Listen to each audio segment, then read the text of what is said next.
Well, this is the view outside my window today. I've been out to see to all the poultry. Everyone's got defrosted water, food, warm straw, except for Eileen, the goose, who, despite me putting a big bed of straw down for her yesterday, she's just lying in the snow. She has a shed. She could go inside it, but she seems to be all right. Anyway, everyone else is warm. I wonder if you can see on the bird feeders down there. A couple of pheasants there, enjoying what the birds drop. I filled the bird feeders up yesterday, so all the little birds will get something to eat. But I'm not going out again. Well, I'll go out in an hour or two just to check that the water hasn't frozen again. I've got 4 different water stations.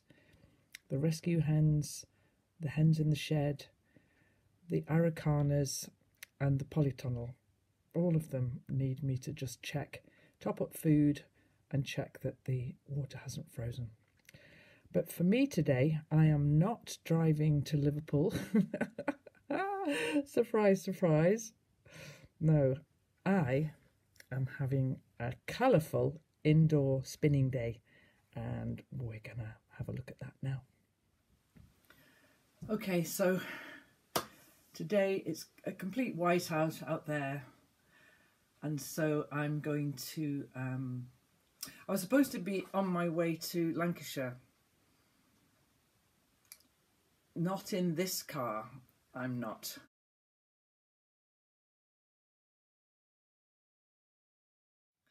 So instead, I've got out all the colourful fibre, and I've been sitting in the warm here. I've spun 1 whole bobbin full of this lovely colour. This is all the I'm going to card this next colour up now, and I spun that last night. There it is.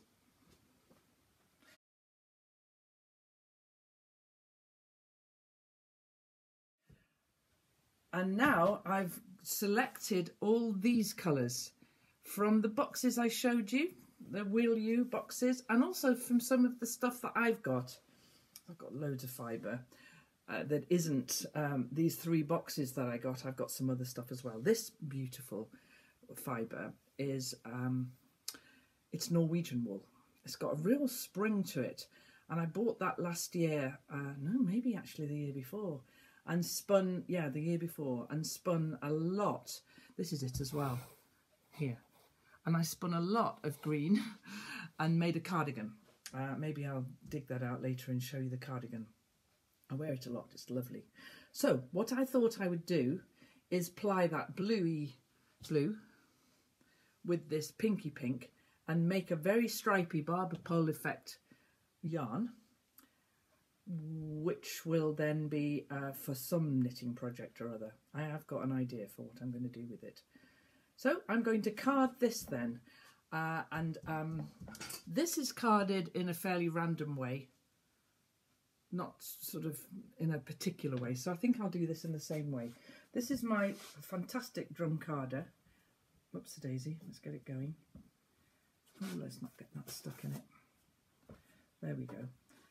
That drive belt there's a tiny bit loose. It could do with being a little tiny bit tighter, but it's fine. So I'm just going to card this wool.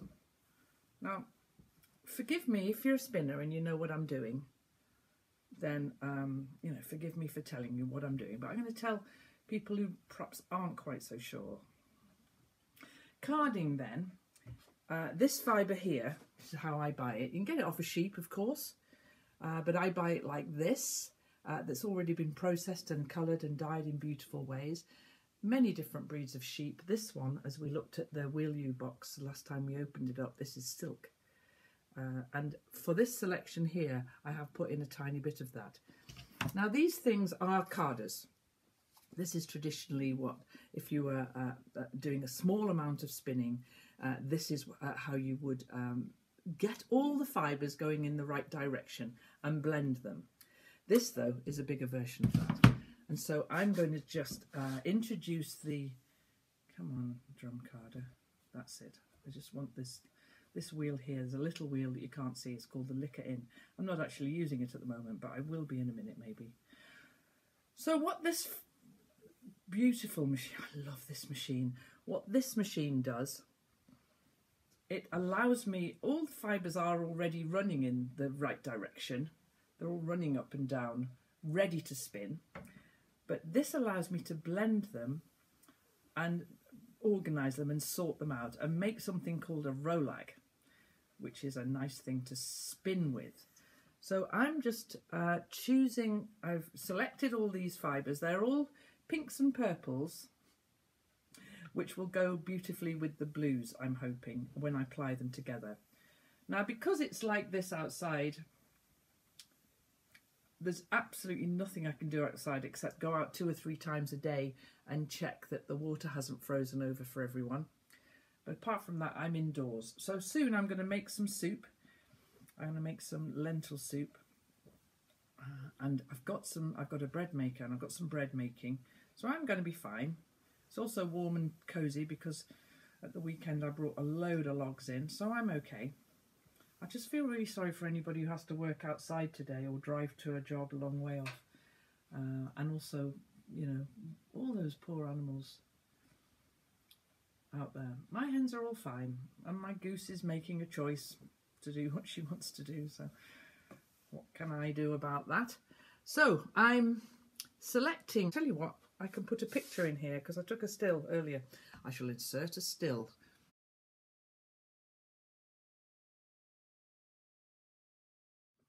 Right there for you to see.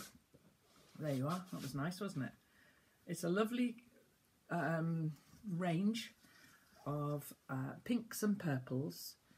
As I say, I think it'll go really nicely. It's a bit over the top, isn't it? I think it'll go really nicely with the blue, plied together with the blue. So this is today's job. It's hard work, isn't it? This drum carder then, this is these teeth here grip all these fibres.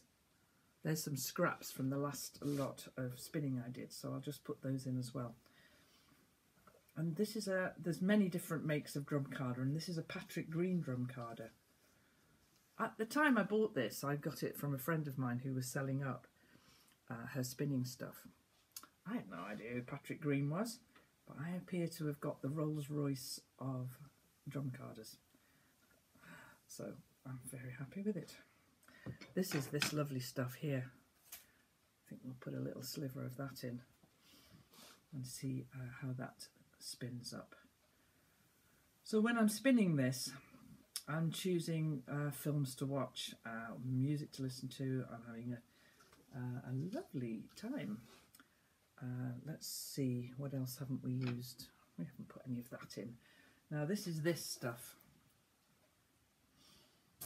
I've just taken a little bit of that out of that lovely braid of wool. Okay, I'm going to take my time and do a nice job. I'm not trying to mix them all together. I'm actually putting them at sections throughout the drum. And then when I make the rolag, it should, actually I'll put a bit more of that on, I like that. It should spin up in little sections. I've no real idea what I'm doing here. I've watched quite a lot of spinning YouTubes, so I've got, you know, some sort of an idea, a bit of a clue. But it's all trial and error. And because the wool's so gorgeous anyway, whatever comes out is fine. So that's okay.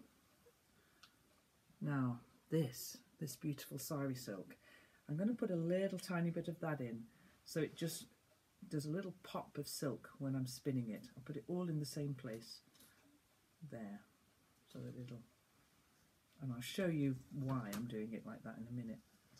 There are cats everywhere. Are we about to see a cat? This is Prudence.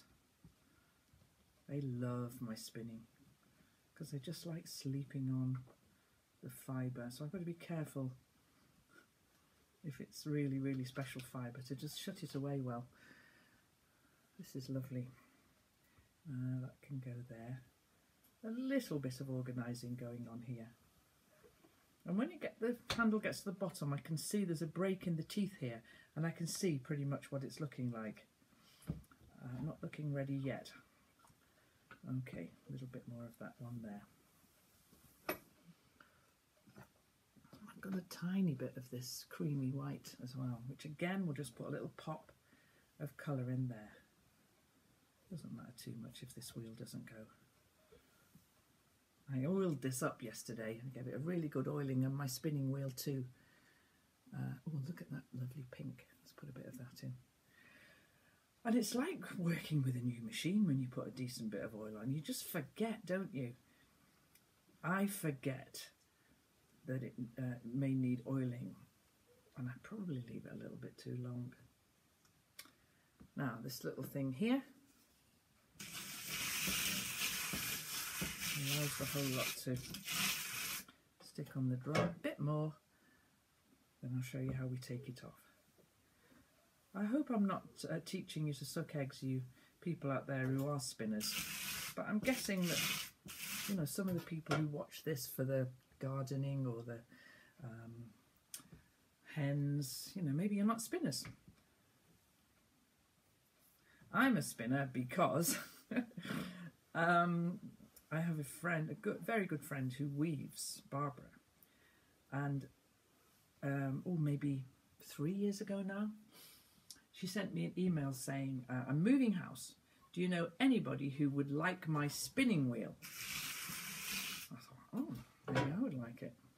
So I went up to see it and bought it, obviously. It's over there. And she said to me, you don't want the drum carder as well, do you?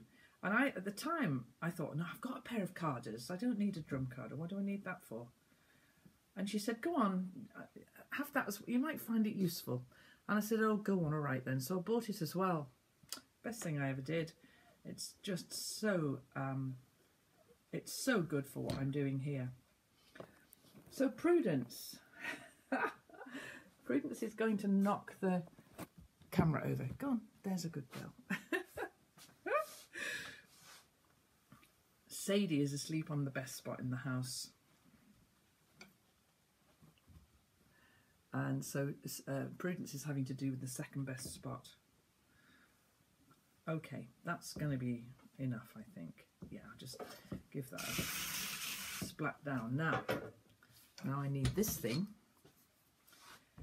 And I need the gap at the top and the handle at the bottom. And then the stick just goes into where the gap is. If I'm going to give this its proper name, this is the Doffing tool. Some great names in trades and crafts, aren't there? I just wait. You just wait later on when we get to the end of this process, and I'll show you something I've got called a niddy noddy. I kid you not.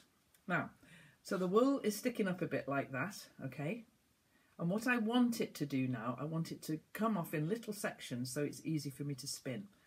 Okay, so I'm going to get this first bit here and wrap it round just these two big knitting needles.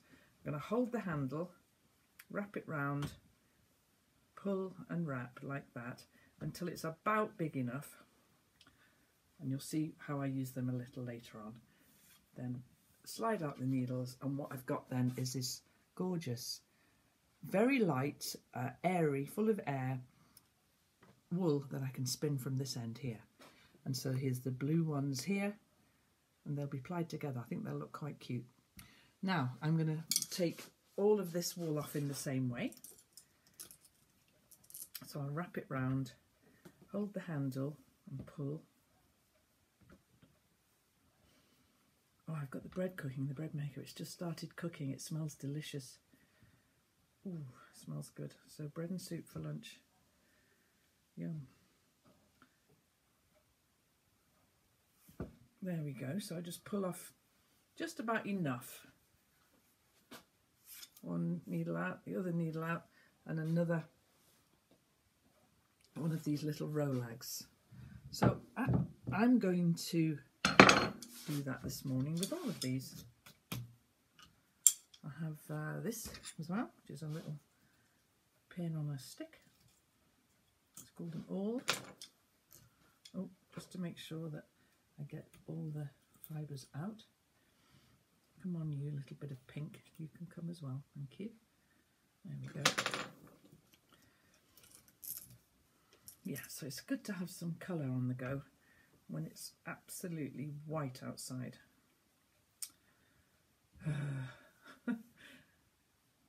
No, I'm not going to Liverpool for my birthday treat. I managed to rebook everything for later in the year, which is good because I don't want to be driving in this. And also, I was supposed to be going up to Scotland on Sunday to an annual day that they have in Kelso, Potato Day. I was going to go and buy all my seed potatoes. Cancelled that as well. I bought my seed potatoes online yesterday. It's a bit too big and pink together. I've got 4 different varieties of seed potato. I'm really pleased about the space I've got to grow potatoes this year. So I'm going to experiment. I'm going to grow the couple I like. One of them is called International Kidney, which is a funny old name, but really it's a Jersey Royal. That's what it is, but they can't call it that when they sell the seed potato because that's like a brand name. Okay, let's get my little pin again. Get this bit up. Now, if you are a spinner, and here I am talking about spinning, and you're watching me and you think that I'm doing it wrong, just say. I'm quite happy to learn from anybody who knows what they're talking about. So I ordered International Kidney, a potato called Charlotte, which is a lovely all-purpose, you know, cook it in any way you like, baking, mashing, salad, so on.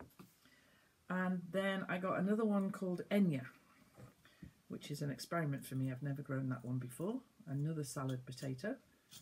And then a crop called, a seed potato called Desiree. So I'm going to try those 4 this year in my raised beds. Desiree, I was looking at the catalogue, the online catalogue. That's a very good one for baking in their skins, and that's my favourite way to eat potatoes, as jacket potatoes, as anyone who is related to me will know. It's probably one of my favourite meals. John.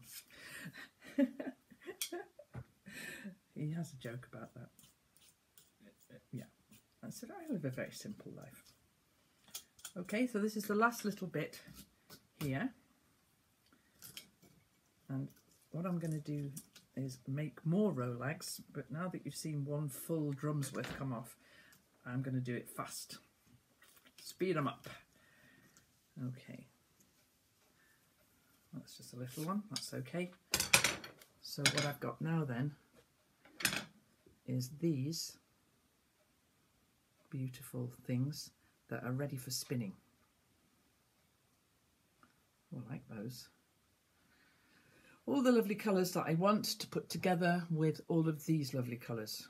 So with a bit of luck, they'll be a bit purpley, won't they, when they all mix together. Okay, so let's speed this up and see what the next lot of rolags look like. So here I am carding speeded up. I've just watched that last bit through, and if you're not interested in this stuff, it can be, you know, rather boring and repetitive. So thanks for watching if you are, but do feel free to stop and go and do something more interesting. I'm going to do the spinning part of this in a second part, part 2. You choose whether you want to watch it or not. I don't mind. But if you are watching, thank you very much indeed. Pretty colours, aren't they? Maybe see you in part 2 for the spinning.